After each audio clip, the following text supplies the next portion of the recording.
Hello दोस्तों, आप सभी का स्वागत है आपके अपने YouTube चैनल मैथ मस्ती पर। दोस्तों मैं हूं विपिन यादव और चलिए आज हम आपको जो पढ़ाने वाले हैं ये आरआरबी एनटीपीसी का एपिसोड है 34वां।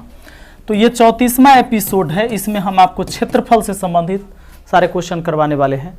ये जो भी क्वेश्चन आप देखेंगे और ये 2014, 17 और 18 के एग्जाम में पूछे गए। ज़्यादातर क्वेश्चन 2018 के मैंने इंक्लूड किए हैं इसमें, ताकि आपको एक चीज़ पता चले कि भाई रेलवे के एग्जाम में किस लेवल के मेंसुरेशन में क्षेत्रफल से क्वेश्चन पूछा गया था।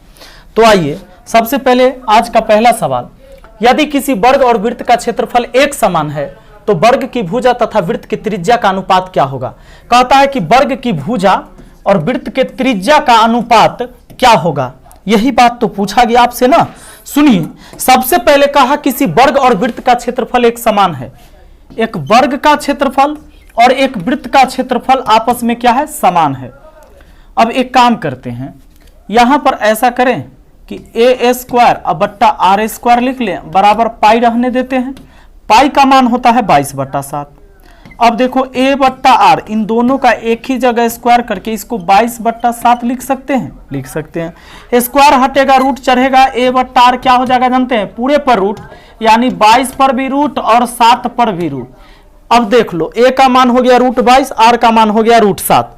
a का मान हो गया है भैया, a का मान हो गया रूट 22 और r का मान हो गया रूट 7। ये 22/7 रूट में। अच्छा, एक आंसर यहां पर दिया हुआ है, कौन सा जानते हैं, ये वाला रूट पाई अनुपात 1। ये भी हो सकता है, कैसे जानते हैं। अब देखो रूट पाई, तो इसका मतलब ये 22/7 अनुपात 1, तो 1 जाकर उधर गुना हो सकता है, तो उधर जाके गुना हो जाएगा। ये पूरे पर रूट है ना, ये पूरे पर रूट, तो जब जाएगा तो ये देखो ये रूट 22 ठीक है, और रूट 7 उधर जाकर गुना होगा तो रूट 7, ये 22, यानी ये सी और डी जो दिया गया है ना, ऐसे एग्जाम में नहीं दिया जाना चाहिए। इसका आंसर सी और डी दोनों हो जाएगा, ठीक है ना। तो चलिए आगे बढ़ते हैं, मिस्टेक से ऐसा दिया होगा। दूसरा सवाल कहता है एक समचतुर्भुज की लंबाई और चौड़ाई क्रमशः 30%, 25% अधिक की गई, इससे बनने वाले आयत के क्षेत्रफल समचतुर्भुज के क्षेत्रफल से अधिक होता है। एक समचतुर्भुज था तो क्या किया गया ना कि लंबाई इतना चौड़ाई इतना बढ़ाया गया, तो अलग अलग हो गया। समचतुर्भुज का मतलब था कि वो चारों भुजा बराबर रहता, लेकिन इसमें क्या हो गया है कि इसकी लंबाई और चौड़ाई अलग अलग वृद्धि किया गया है। तो लंबाई कुछ हो गया होगा, चौड़ाई कुछ हो गया होगा, तब ये आयत बन गया है। अब कहता है इसके क्षेत्रफल में क्या वृद्धि होगा। तो जब भी लगातार 2 बार घटना घटता है तो ए बी फार्मूला लगाना है, और A B formula a + b + ab/100। लगभग चैप्टर में इस फार्मूला का हमने चर्चा कर दिया है, तो आपको पता होगा। सुनिएगा, 30 और b के जगह रख देंगे 25, फिर +30 × 25 अब बट्टा में कितना हमारा 100। अब सुनो तो 30 और 25 कितना हो जाता है बताओ, 55 अब प्लस ये 0 0 काट दो, 25 × 3 = 75, ठीक है, एक अंक बाद ये हो गया 55 7 62.5%। 62.5% आपका आंसर हो गया ऑप्शन सी में, ठीक है। आज ये अगला सवाल देख लेते हैं, 3 नंबर।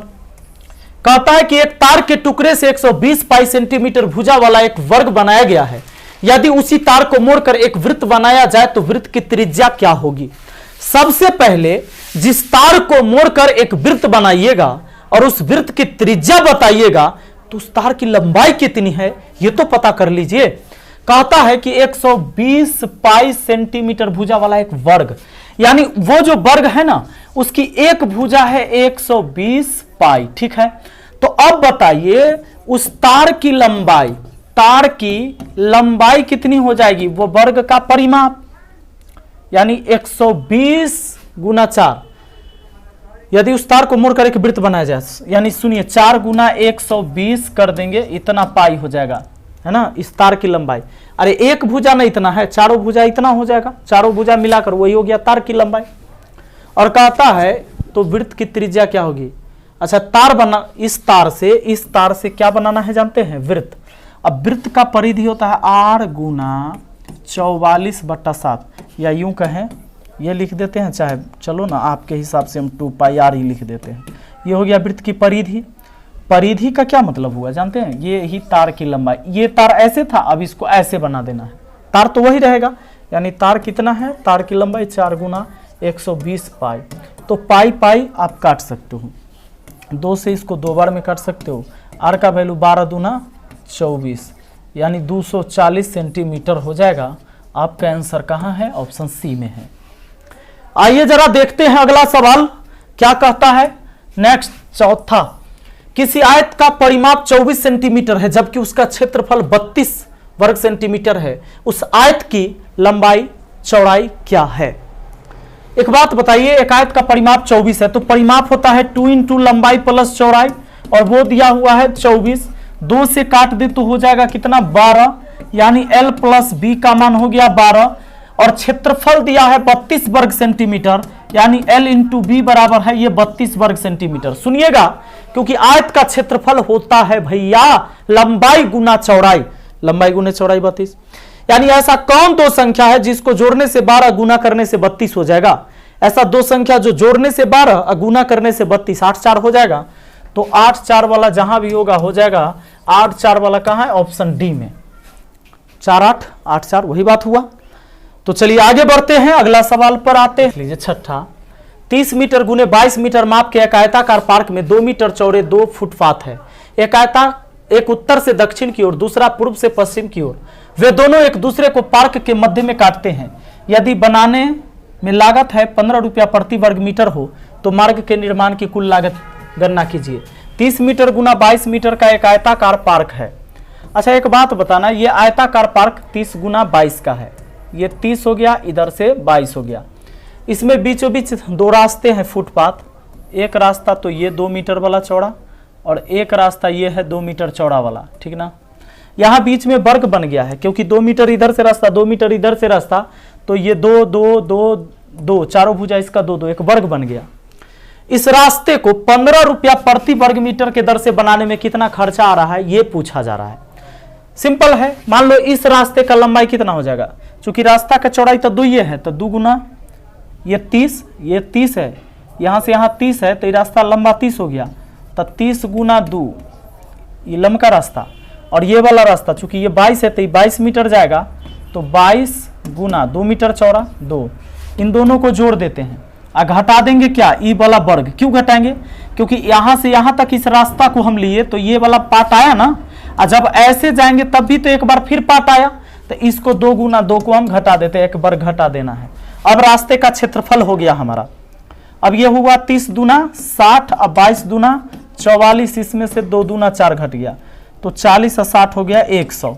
अब 100 वर्ग मीटर हो गया रास्ते का एरिया, 15 रुपये खर्चा, तो कुल खर्च कितना आ जाएगा जानते हैं? 1 वर्ग मीटर का खर्चा है 15 रुपया, तो 100 वर्ग मीटर का खर्चा कितना, 15 से गुना 1500 रुपया आ जाएगा, और ये 1500 कहाँ मिल जाएगा हमको? ऑप्शन डी में मिल जाएगा। ये भी क्वेश्चन आपको 2018 में ही पूछा गया है। आ जाइए अगला सवाल, समचतुर्भुज है, कहता है क्या, कहता है समचतुर्भुज की प्रत्येक भुजा की माप 20 सेंटीमीटर है, इसका एक कर्ण 24 सेंटीमीटर है, तो इसका क्षेत्रफल क्या होगा? प्रत्येक भुजा का माप 20 है, एक समचतुर्भुज है,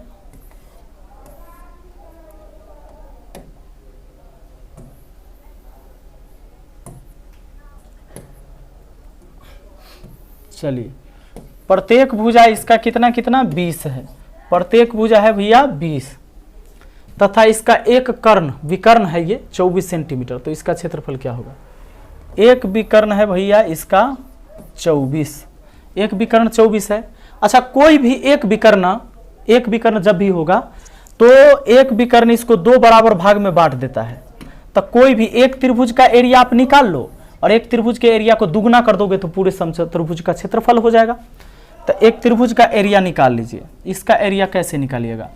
तो इसका एरिया हम निकालेंगे पहले तो अर्धपरिमाप, तो अर्धपरिमाप 20 प्लस 20 प्लस 24 अब बट्टा 2 कर देंगे, 10 10 20 अब 12 हो गया कितना 32, सब काट उठ के 32 हो गया।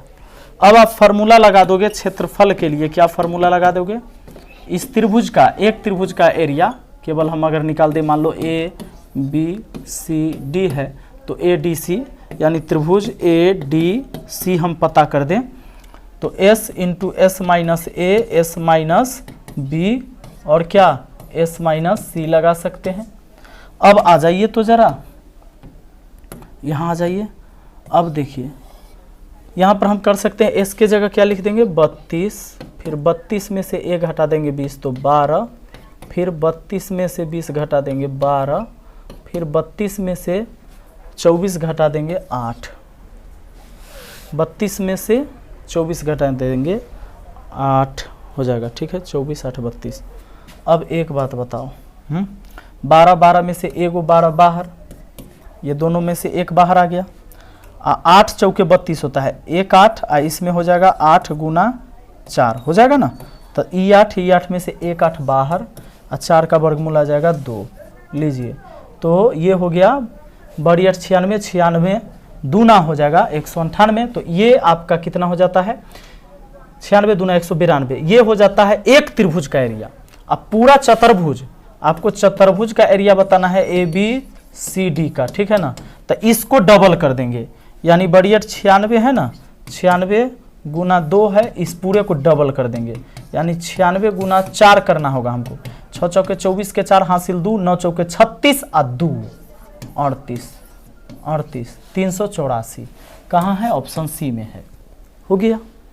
चलिए आ जाइए अगला सवाल पर। नेक्स्ट क्वेश्चन, अगर दो वृत्तों के क्षेत्रफल का अनुपात 4:9 है तो उनकी परिधि का अनुपात क्या होगा।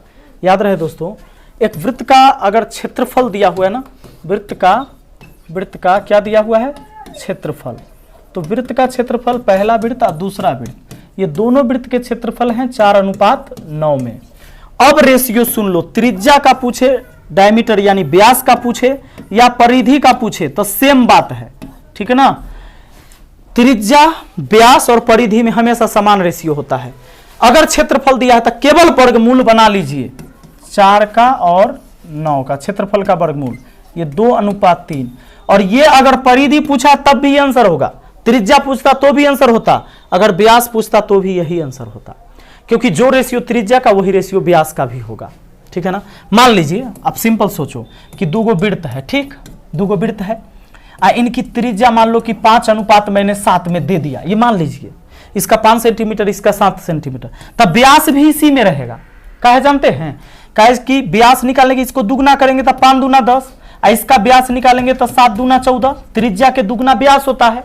अब फिर काटेंगे तो 5:7 ही होगा। बात है समझ में। तो जो रेशियो त्रिज्या का था वही रेशियो व्यास का भी होगा और वही रेशियो परिधि का भी होगा, क्योंकि 2πr, तो 2π कट जाएगा, खाली आर बचेगा।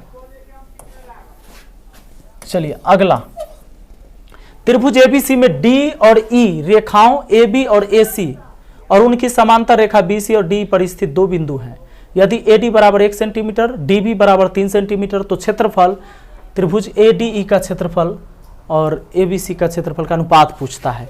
हम लोगों से क्या पूछा है जानते हैं, पूछा है कि त्रिभुज ADE, ठीक ना, और एगो और पूछा है कि त्रिभुज ABC इसका क्षेत्रफल, इसका अनुपात पूछा है। क्या कहता है, एक त्रिभुज है भाई ABC, मान लो ABC। अब क्या कहता है, AB और AC उनकी समांतर रेखा, AB AC उनकी समांतर रेखा BC और DE, BC और DE पर स्थित 2 बिंदु है। BC, अच्छा चलो एक काम करते हैं, B को यहाँ लिखते हैं ABC। अब कहता है इसमें BC के समांतर, BC और D पर स्थित 2 बिंदु, BC और D पर DE पर स्थित 2 बिंदु। यदि AD बराबर 1 सेंटीमीटर, A से D तक है 1 सेंटीमीटर, उसके बाद DB बराबर 3 सेंटीमीटर, D से B तक क्या है 3 सेंटीमीटर, तब कहता है कि इनके क्षेत्रफल का अनुपात बता दो। देखिए ये ना एक समरूप त्रिभुज हो गया, यानी समरूप त्रिभुज कौन कौन हो गया जानते हैं? त्रिभुज ए डी ई